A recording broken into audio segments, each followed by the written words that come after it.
Ողջույն հարգելի հետևորդներ, ես Ստեփանավան քաղաքի բնակիչ Էրիկ Եղինյանն եմ։ Այս տեսանյութում ցանկանում եմ խոսել վերջերս ազգային ժողովի կողմից ընդունված կենդանիների նկատմամբ պատասխանատու վերաբերմունք դրսևորելու վերաբերյալ օրենքի մասին։ Բազմաթիվ կենդանասերներ սոցիալական ցանցերում իրենց բողոքի ձայնը բարձրացրեցին այս օրենքի վերաբերյալ, մինչդեռ ինձ համար խիստ անհասկանալի է, որ հայտնի կենդանասերներից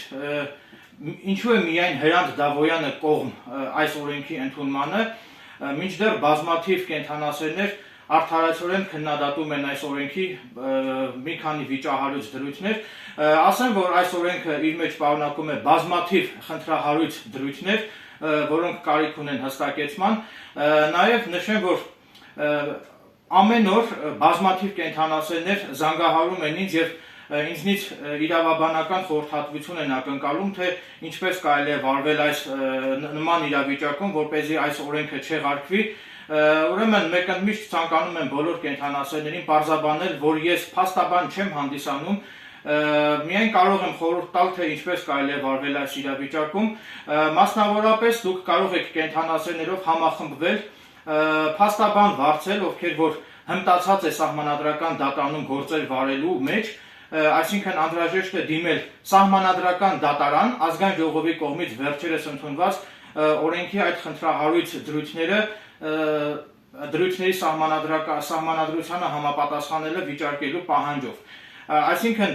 պետք է վարձել այնպիսի փաստաբան, ով հմտացած է սահմանադրական դատարանում գործեր վարելու մեջ եւ սահմանադրական դատարանի մասին գործող օրենքով սահմանված կարգով անհրաժեշտ է դիմել սահմանադրական դատարան։ Իհարկե սա պետք է կենդանասերները համախմբվեն եւ միահամուռ ուժերով դիմեն սահմանադրական դատարան, սա անհատի գործ չէ, կամ էլ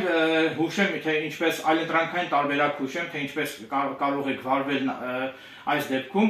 դուք կենդանասերներով կարող եք նաեւ գրավոր դիմել Հայաստանի Հանրապետության մարդու իրավունքների պաշտպան Անահիտ Մանասյանին,